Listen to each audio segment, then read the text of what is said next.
எப்பவுமே சப்பாத்திக்கு ரொம்ப பெரிய ப்ராசஸ்ல கிரேவியோ இல்ல குருமாவோ பண்ணாம நான் சொல்ற மாதிரி சிம்பிளா ஒரு வெஜிடபிள் குருமா பண்ணுங்களேன், செம்ம டேஸ்டா இருக்குங்க. நான் இன்னைக்கு 4 பேருக்கான அளவு சொல்றேங்க. நல்லா ஒரு அரை மூடி தேங்காய், அதாவது தேங்காய் உடைச்சிங்கன்னா ஒரு மூடி இருக்கும் பாருங்க, அதுல பாதி எடுத்திருக்கேன். 3 பச்சை மிளகாய், 4 பல் பூண்டு, கொஞ்சம் பெரிய பல் அதனால 4, ஒரு துண்டு இஞ்சி, ஒரு அரை ஸ்பூன் அளவுக்கு சோம்பு, ஒரே ஒரு ஸ்பூன் பொட்டுக்கடலைங்க. ட்ரையா முதல்ல அரைச்சிட்டு கொஞ்சம் தண்ணி ஊத்தி நல்லா நைஸா அரைச்சு எடுத்து வச்சுக்கலாம். ஒரே ஒரு மீடியம் சைஸ் பெரிய வெங்காயம் நீள நீளமா வெட்டி எடுத்து வச்சுக்கலாங்க. காய்கறி பாத்தீங்கன்னா ஒரு பெரிய கேரட், ஒரு 10 பீன்ஸ் கட் பண்ணி வச்சிருக்கேன். கூட சோயா சங்க்ஸ் சுடுதண்ணில போட்டு ஊற வச்சு வச்சிருக்கேன், அதை பிழிஞ்சு எடுத்துக்கலாம். நீங்க வேணும்னா பச்சை பட்டாணி, ஃப்ரெஷ் பச்சை பட்டாணி, காஞ்சது வேண்டாங்க, காஞ்சது நல்லா இருக்காது, அது கூட எடுத்துக்கலாம். நீங்க ஒரு சின்ன உருளைக்கிழங்கு இருந்தா கூட வெட்டி சேர்த்துக்கலாங்க. இப்ப தேவையான காய்கறி ரெடி பண்ணிட்டோம். இப்போ ஒரு குக்கர்ல 3 ஸ்பூன் அளவுக்கு கடலை எண்ணெய் சேர்த்திக்கிறேங்க. நீங்க இதே கடாயில கூட செஞ்சுக்கலாம், குக்கர்ல வச்சோம்னா ஈஸியா ப்ராசஸ் முடிஞ்சிரும்ன்றதுனால நான் சேர்த்திருக்கேன்.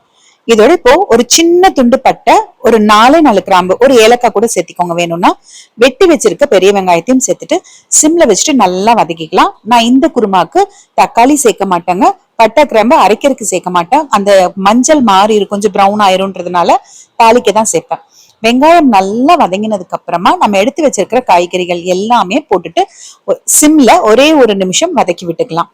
காய்கறி ரொம்ப நிறைய இருந்தாலும் நல்லா இருக்காதுங்க, இந்த அளவு இருந்தாதான் கரெக்டாவும் இருக்குங்க. வதக்கின காய்கறியோட நம்ம அரைச்சு எடுத்து வச்சிருக்க இந்த தேங்காய் விழுதையும் சேர்த்துடலாங்க. ஒரு டம்ளர் அளவுக்கு மட்டும் தண்ணி சேர்த்துட்டு கொஞ்சமா மஞ்சத்தூள் சேர்த்திக்கலாம். இந்த குருமாவோட ஹைலைட்டே பாத்தீங்கன்னா மஞ்சள், எப்பயும் சேர்க்கிற மஞ்சத்தூள் விட ஒரு சிட்டிகை அதிகமாவே சேர்த்திக்கோங்க. கலந்து பார்த்துட்டு தேவைப்பட்ட ஒரு அரை டம்ளர் அளவுக்கு தண்ணி மட்டும் சேர்த்திக்கலாம். நிறைய தண்ணி சேர்த்தோம் அப்படின்னா ரொம்ப நேரம் கொதிக்க வைக்க வேண்டியதா இருக்கும். ஒரு அரை ஸ்பூன் அளவுக்கு கல்லுப்பும் சேர்த்துட்டு கலந்துட்டு குக்கர் மூடி போட்டுட்டு ஒரு 3 விசில் விட்டோம் அப்படின்னா நம்ம சேர்த்திருக்கிற காய்கறிகள் எல்லாமே நல்லா சாஃப்டா வெந்துரும், குருமாவும் கரெக்டான கன்சிஸ்டன்சிக்கு வந்துருங்க.